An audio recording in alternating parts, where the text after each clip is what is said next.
Hello, ladies and gentlemen, and welcome to our interview with Helen Fanucci. Helen is the digital transformation sales leader and team builder at Microsoft. She is also an educational counselor for Massachusetts Institute of Technology, where she recruits and interviews the next generation of technology leaders. This is actually our second interview with Helen. We had our first one in spring this year, and it was about digital transformation and how Microsoft views it and implements it. Helen, thank you for coming to our interview second time already. Well, Boris, thank you for having me. It's my pleasure. Absolutely, absolutely. Today we will do a deep dive into a topic, also related to our first interview, and I saw you LinkedIn discussion related to strategies for attracting and retaining talent in our age of change. So I think it's also related to risk, because if a company is not able to attract and retain top professionals, it risks decline and become irrelevant. So Helen, can you tell us how do you think pandemic caused a shift, and what are the expectations of both employees and employers, especially as it relates to knowledge workers? Yeah, you bet. So it's a really, really important topic. You know, the pandemic really caused employees to think about what matters to them.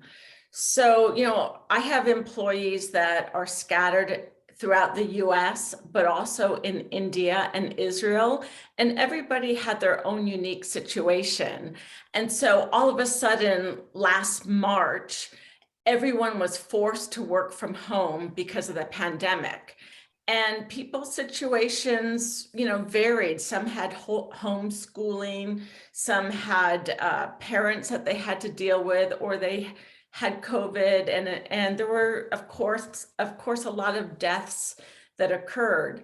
And so, you know, I think people now are reflecting on what matters to them, and the expectations of employees have changed. And so an obvious one is you read a lot in the news about how companies expect flexibility to be able to work from anywhere, as an example. And in fact, flexibility is considered currency, literally currency to people. People have said, okay, I'll take 30% less income if I can work from anywhere. And as people have started envisioning returning back to the office, as companies have started envisioning returning back to the office, they've adjusted because they've realized employees aren't willing to come back to the office. And so I have, you know, experience with a neighbor, for example, who moved to Arizona, and he works for Boeing. And he said, you know, I was talking to him last February, and he said, well, if Boeing requires me to come back to the office, I'm going to quit my job. And so one of the phenomena that have happened is actually the power has shifted from an employer, a company, to the employee. There is a talent shortage. And we can go into that in more detail as to why there's a talent shortage, but there's a talent shortage. And in fact, in America, 4.3 million people quit their jobs in the month of August alone. And the data shows that 60% of employees are feeling dissatisfied or disengaged. And so they're looking around, and you may have heard the phrase, the great resignation or the great reshuffle, because I think employees now are thinking, hey, do I still want to work for the company I've been working for? And so with this shift to the power, talent having the power, employees, employers, and companies have to rethink how they're going to attract and retain talent in order to be competitive. Because particularly in the innovation economy, it requires talent, because companies must innovate and have new services in order to be competitive. And frankly, I think companies have gotten a free ride for a long time. And what I mean by that is companies deliberately would set up their headquarters or work location around a community where geographically there was top talent, maybe there's universities, highly educated people. And so there was this kind of lock-in in the community that companies could count on that population working for them. And they were only competing with the other companies in the community for that talent pool. And of course, there were people who were willing to move and come and go and that sort of thing. But all of that's been turned upside down. Because in a world where anybody can work from anywhere, you're competing with every company on the planet for that talent, not just your traditional competitors and not just the companies in your physical location, because people literally are free to work for any company, no matter where they're located. So things have turned upside down and companies must adjust, or they risk losing the talent, not retaining the talent. And just 2 weeks, like you would have seen earlier in the summer, companies said, well, everyone's going to come back to the office, or we're going to have employees come in on Tuesdays and Thursdays, or Tuesday, Wednesday, Thursday. So just 2 weeks ago, Amazon announced that it was up to the managers to decide whether or not their teams came back to the office and at what kind of work arrangement they had. So basically, Amazon walked back a previous stance. So they, at one point, said everyone's coming back into the office, and they said, "Oh no, we'll just have people come into the office a couple days a week, a few days a week." And now they said, "Well, hang on, we're going to let the managers decide." So the managers are close to the people, and they're on the front lines, and so the importance of management has skyrocketed, because they're on the front line to retain talent. And in fact, Gallup tells us that 70% of an employee's experience at work is due to their manager and how their manager runs the team or supports them or that sort of thing. So that's kind of the framework of what's changed. And there's a lot more we can get into, but that's kind of the bigger picture of the shift and why it's so critical for companies to really rethink their talent strategy, because without talent, they lose competitiveness. Yeah, absolutely. I can add also that ascent of gig economy also added to this, because now people say, oh, I don't have to make many hours if I can just make some gig projects via a platform, and I can work from home. And I see that a lot of people now working from this using these platforms, and they don't have to kind of be rigid employees according to this former schedule. But what? Yeah, that's true. Yeah, so it is a trend for sure, because the barrier to starting a business is much lower than it used to be. It's very easy to start a business. So many employees decided, hey, I want more flexibility. I'm going to start my own business in the gig economy, consulting, working on their own terms. The other thing that's happened is a lot of women dropped out of the workforce during the pandemic, because of women are more, it's disproportionately hit women because women are more relied on as taking care of children or aging parents or things like that. And so there's fewer women in the workforce for sure. And the other thing that happened during the pandemic is it was anticipated that there would be a huge hit to the economy when the pandemic hit. And instead, the opposite happened, that productivity was increased by 30 to 40%. And I've seen studies that say, hey, people worked 3 hours more a day. And people have reported saying, I work from home, or maybe I sleep at work, because the lines blurred. And that came at a cost to people.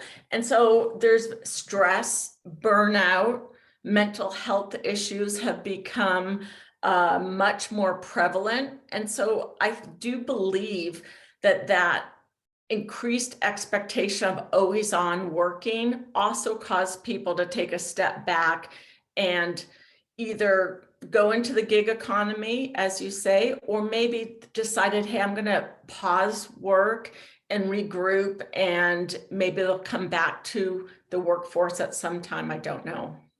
Yeah, no, because also we see a lot of money has been handled to people, and they say, oh, maybe if I have a cushion of 6 months in the past, but now I have some more cushion, so I can kind of wait for a better opportunity, right?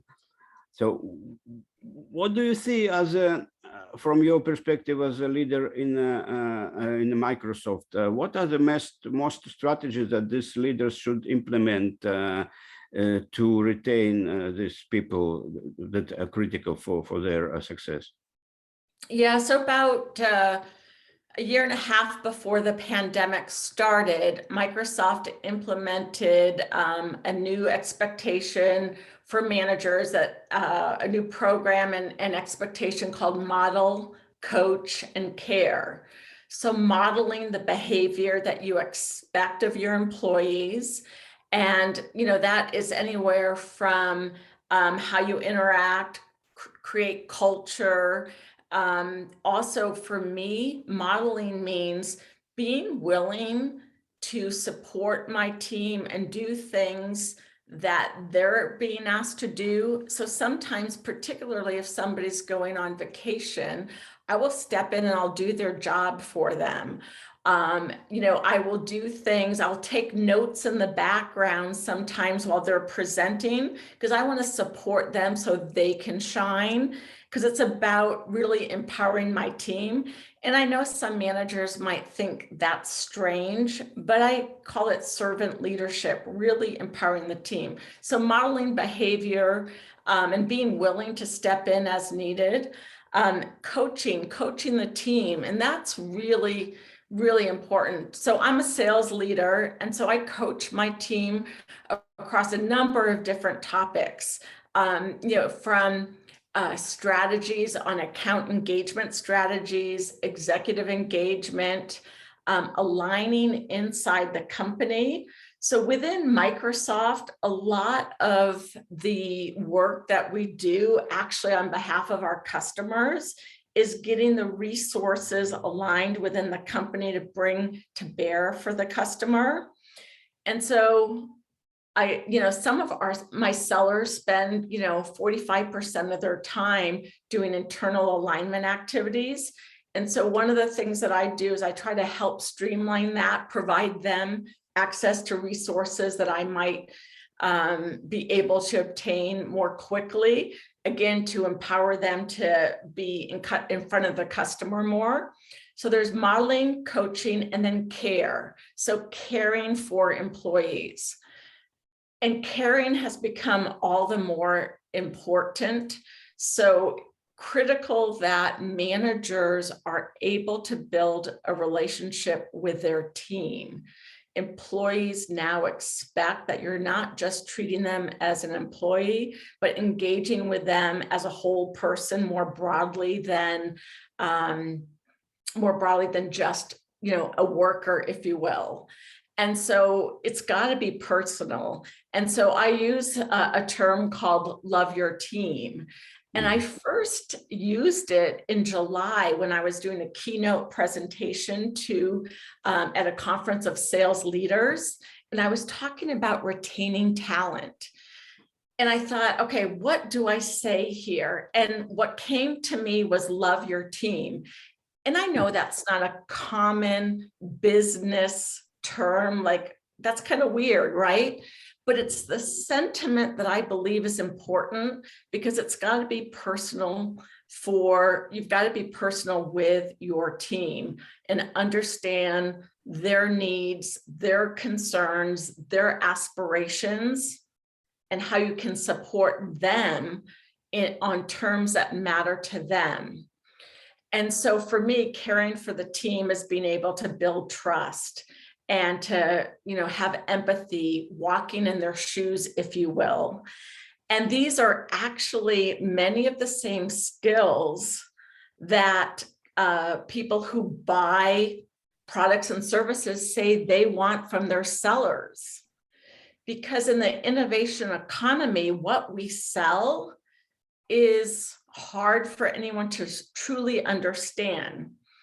Think about it. When you buy a car from, in the old days, quote unquote, let's say you buy a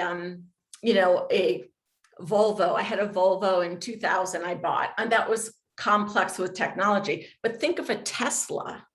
A Tesla is very complex. It's basically a data center on wheels with all of these, value added data. So do I really understand when I'm buying a Tesla? No, I'm trusting, Tesla. And so it's the same with our sellers who are selling complex solutions for companies. The buyers really are betting their career. So I expect my sellers to be able to build trust with their customers.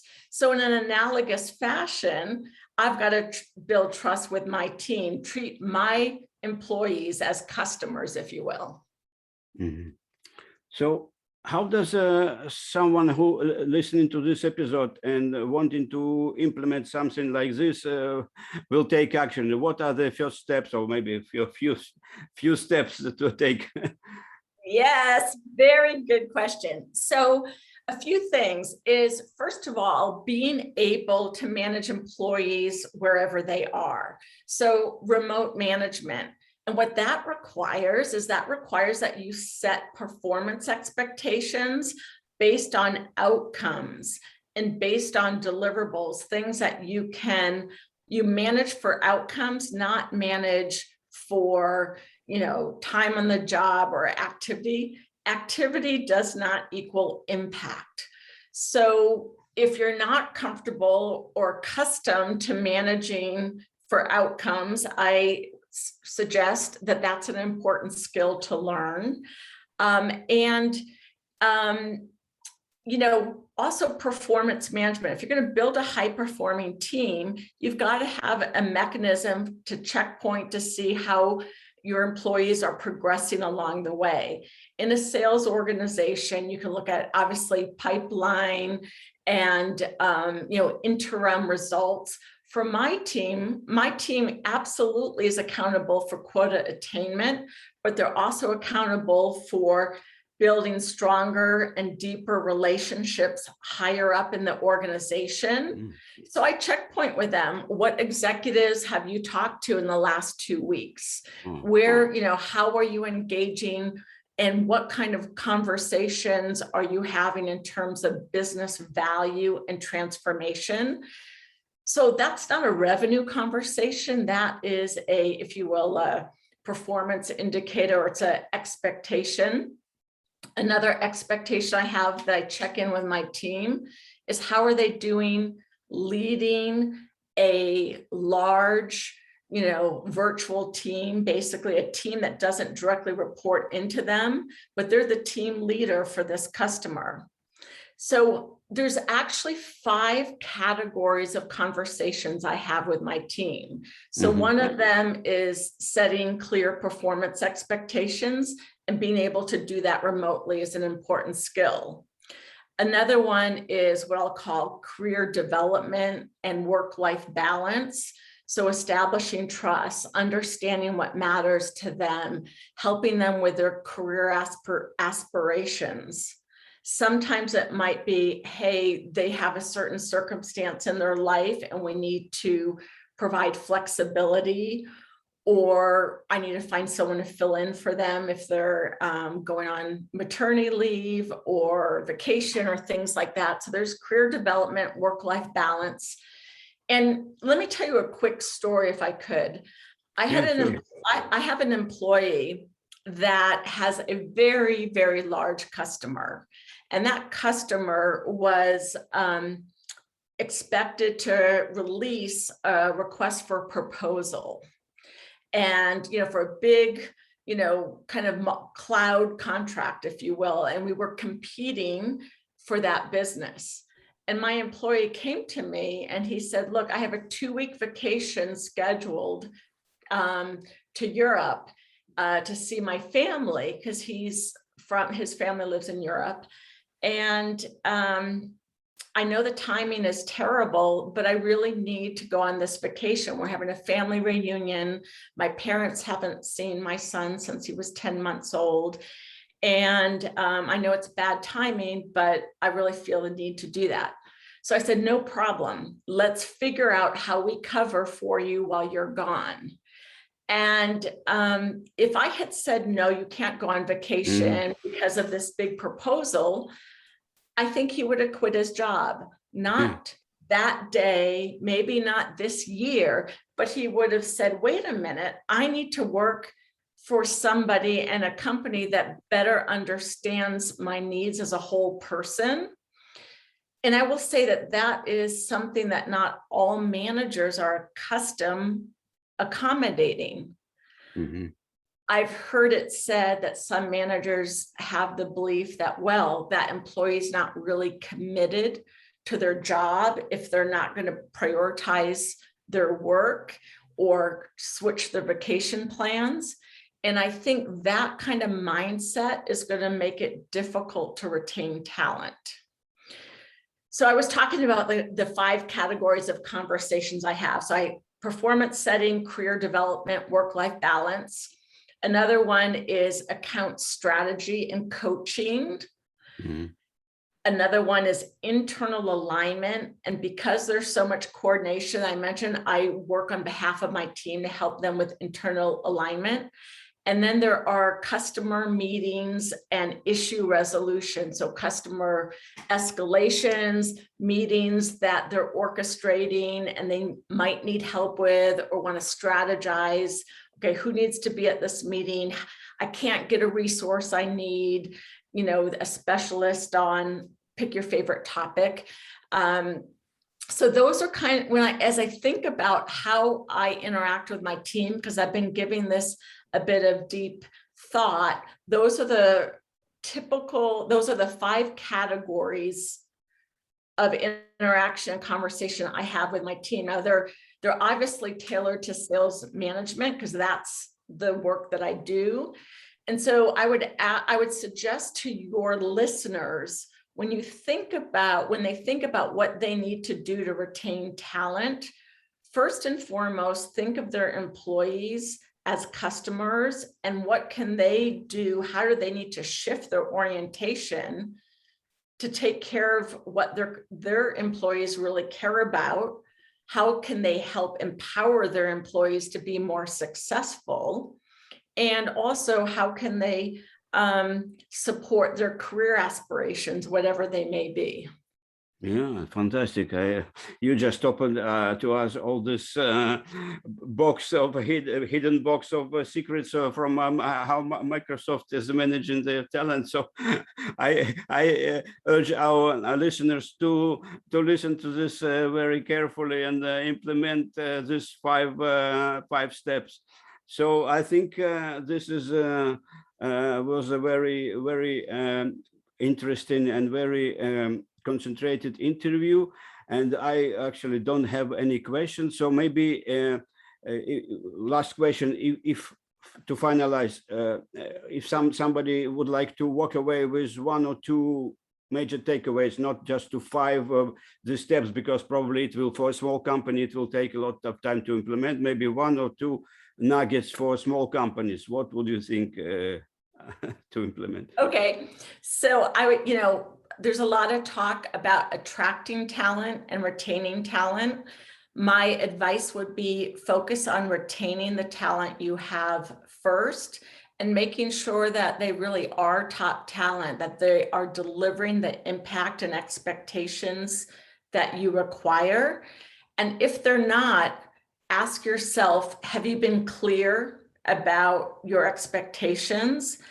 And are you supporting them in a way so that they can actually deliver what you're asking of them?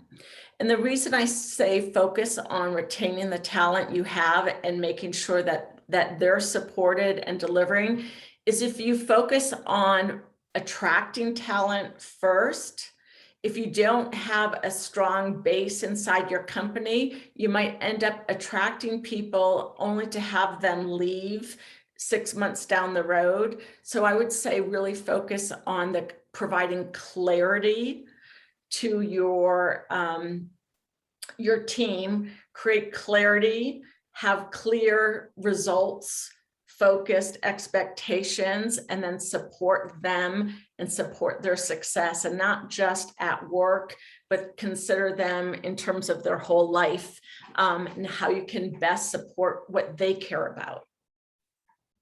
Okay, wow, this was very, very specific interview. I think many listeners will take it very seriously, and they have to do, because in our age they need to listen to what you said. All right, Helen, thank you very much, and I hope we will hear from you in a few months with a new golden nuggets. Well, thank you so much, Boris, for inviting me. It's a pleasure to speak with you today. Absolutely. Thank you. Goodbye.